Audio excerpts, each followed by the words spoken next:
ayat dijelaskan ada orang yang 500 tahun ibadah, nggak pernah maksiat. Ditanya sama Allah, kamu masuk surga karena apa? Karena ibadah saya ya Allah. Ya sudah, surga kamu 500 tahun saja, karena ibadah kamu 500 tahun. Ini cerita umur-umur orang dulu. Ya Allah katanya surga engkau ini selamanya. Ya kalau yang selamanya itu rahmatku, kalau amal kamu terbatas ya surganya sesuai amal kamu ya terbatas. Ya sudah ya Allah, berarti masuk saya surga saya ini karena fadl engkau, karena anugerah engkau. Itu namanya apa? Diroyah. Diroyah itu satu kajian analisis di mana kita percaya riwayat, tapi kemudian punya logika, punya diroyah. Ini penting supaya tauhid kita ini kuat. Jadi dulu ada orang yang sangat cerdas, namanya Jubair bin Mut'im. Dia saking cerdasnya, juga kaya, juga tokoh, dikirim sebagai delegasi pembebasan Asra Badrin, tawanan Badar. Kemudian pas datang ke Masjid Nabawi, Nabi delalah pas baca Wattur wa kitabim mastur. Sampai pada titik Nabi baca Am khuliqu min ghairi syai'in am humul khaliqun. Apakah penciptaan yang sedemikian canggih itu dimulai tanpa perwujudan, tanpa sesuatu yang real, yang maujud? Orang itu langsung bersimpuh, matur, ya Rasulullah saya Islam. Ada qalbi yatir, hampir hati saya, otak saya, pikiran saya itu terbang. Karena logika yang dibangun ateisme misalnya, kalau alam raya ini dimulai dari nihilisme, berarti logikanya apa? Al-adamu yakhluqu maujudan. Alam raya ini kan maujud, maujud itu ada. Kalau yang lebih dulu itu ketiadaan, berarti ketiadaan menjadi sebab kewujudan. Kalau dalam bahasa Arab itu, al-adamu yakhluqu maujudan. Sesuatu yang harusnya nggak jadi faktor karena ketiadaan, menjadi faktor sesuatu yang nyata. Itu kan nggak masuk akal. Ya, kalau alam raya ini ada al-adam sing yasbiku maujudan, berarti alam raya ini al-adamu yakhluqu maujudan. Sesuatu yang tidak ada, menciptakan yang ada. Dengan logika itu terus kita ngaji. Diajari sama guru-guru kita, sifat dasar Allah itu maujud. Wallahu maujudun qadimun. Terus masuk. Yang harus distatuskan pertama dari Allah itu apa? Maujud, wujud. Karena dengan wujud ini layak menjadi penyebab adanya alam raya ini. Sehingga ketika kita menolak faham nihilisme atau ateisme, faham tanpa Tuhan, tanpa pencipta awal, kita punya diroyah. Bahwa tidak mungkin ketiadaan ini menjadi sebab perwujudan alam raya ini. Yaitu am khuliqu min ghairi syai'in. Masa alam raya ini diciptakan tanpa sebab yang nyata, yaitu wajibil wujud. Siapa itu? Allah Subhanahu wa ta'ala. Begitu juga menyangkut sholawat. Orang boleh beda pendapat tentang redaksi sholawat. Ada yang sholli ala Muhammad, ala Sayyidina Muhammad, Nabi Muhammad. Monggo lah masalah redaksi saja. Tapi setelah dianalisis, Nabi itu Pak Rektor, jadi Nabi setelah Nabi Isa saking dihormatinya sampai dituhankan.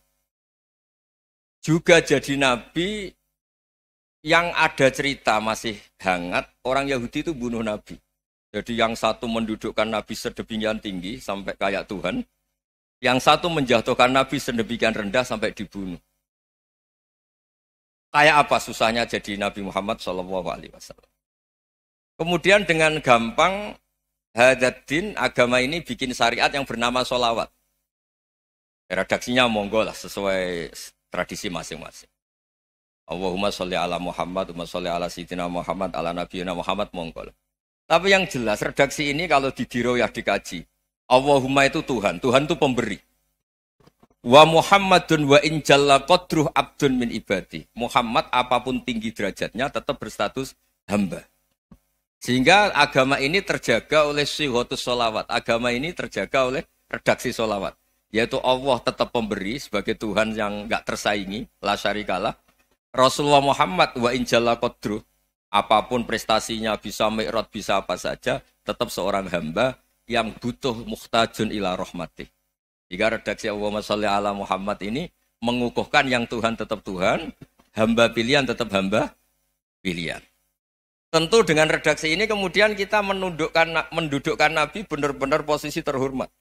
Yaitu orang yang paling berhak dapat askat tahiyat, mendapat penghormatan Allah paling tinggi, yaitu Rasulullah Muhammad SAW. Dan itu diulang-ulang oleh Allah. Subhanalladzi asra bi'abdi. Status hamba ini diulang. Lagi-lagi ini bernama diroyah. Bernama apa? Contoh ketiga misalnya fihi ayatum bayinatum maqamu Ibrahim. Dulu orang Yahudi itu ada diskusi masif. Syaratnya Nabi itu mbah-mbahnya harus Nabi. Harus keturunan Nabi. Kemudian semua Nabi rata-rata di Palestina, di Syam. Lalu Muhammadnya asal-usulnya dari mana? Tahu-tahu orang Arab kok Nabi. Padahal orang Arab itu dulu jahiliyah.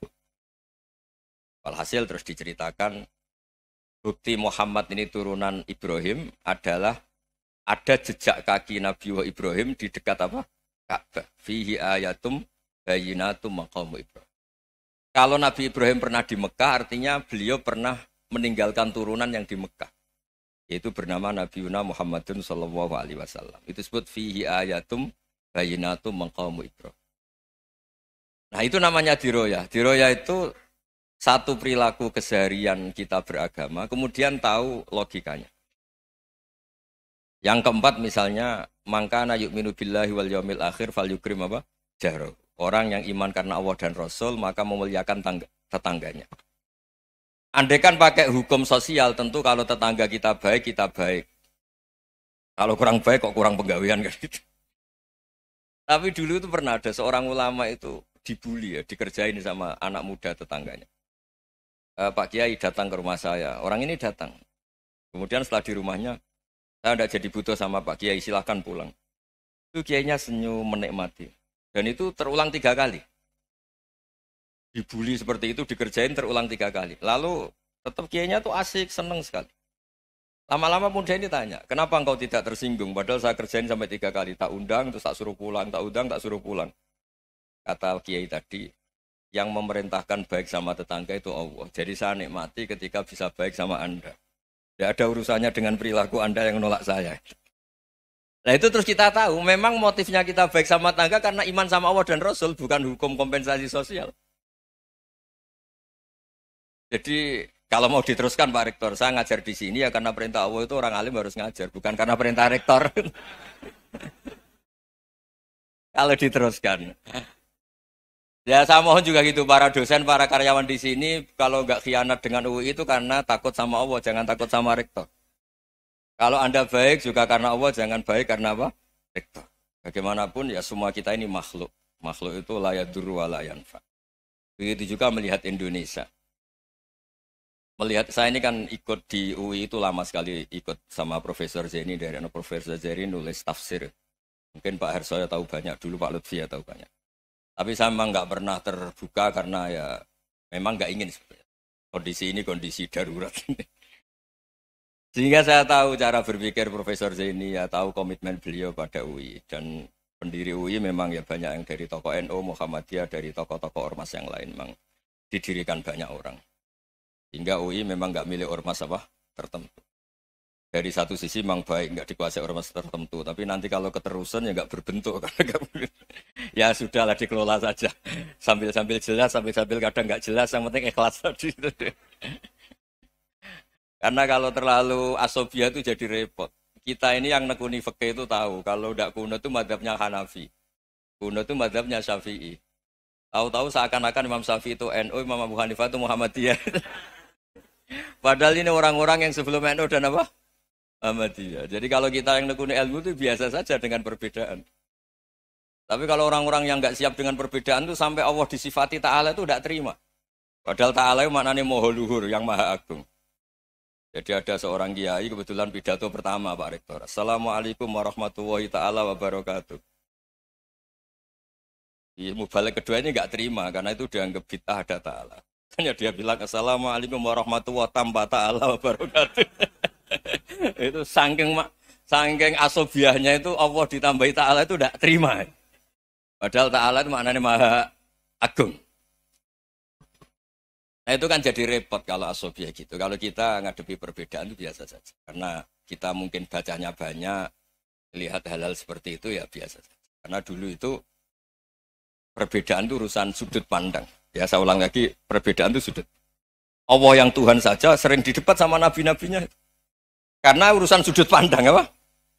Saya beri contoh ya. Suatu saat Khalilur Rahman Ibrahim itu saatnya meninggal sama Allah, Israel disuruh. Israel itu Ibrahim saatnya meninggal, ambil nyawanya. Setelah datang ke Ibrahim, ya Khalilur Rahman Ibrahim, saya disuruh nyabut nyawa Anda. Itu Israel dipaksa mikir sama Ibrahim. Hal ra'aita khalilan yumitu khalilah. Kamu tahu orang yang mencintai kemudian bunuh yang dicintai. Itu logika agak benar. Akhirnya Israel kan nggak biasa debat, kan nggak dilatih debat, nggak pernah ikut lomba UI debat ilmiah. Dia taunya nyambut nyawa aja.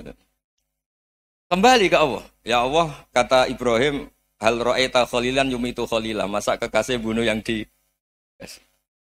dicintai ya. Tapi kata Allah santai. Bilang ke Ibrahim, hal ra'aita habiban yakrahu ayyalqa habibah. Masa katanya dia cinta saya, kemudian ketemu saya tidak berani. Israel mater lagi. Logikanya gini, Ibrahim, masa yang dicintai sama yang ketemu yang dicintai nggak berani? Ya udah ketemu aja. Katanya yang meninggal itu. Artinya kamu bisa saja GR tidak mati-mati karena merasa dicintai, atau ingin mati karena mencintai. Nah maksud saya, dalam hal-hal seperti ini orang UI pasti gak jelas. Katanya cinta Allah suruh mati ya gak mau.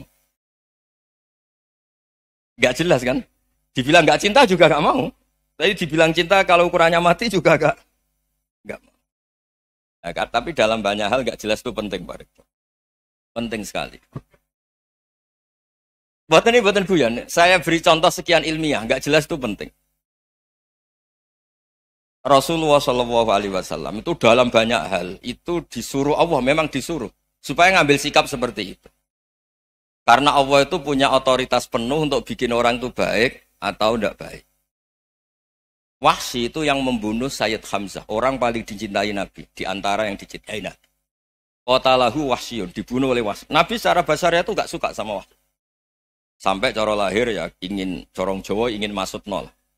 Tapi apa kata Allah? Laisa laka minal amri syai'un aw yatuba alaihim aw yu'adzibah. Itu tidak wilayah kamu Muhammad. Malah Wahsy dikasih tobat sama Allah. Khalid bin Walid. Itu perang Uhud kalah itu karena ide brilian Khalid bin Walid. Pas itu masih panglima kafir. Yaitu pura-pura kalah, ghanimah dilepas, sahabat turun, pasukannya naik, walhasil orang Islam kalah. Khalid bin Walid akhirnya juga masuk Islam. Orang yang secara basariah Nabi itu enggak siap.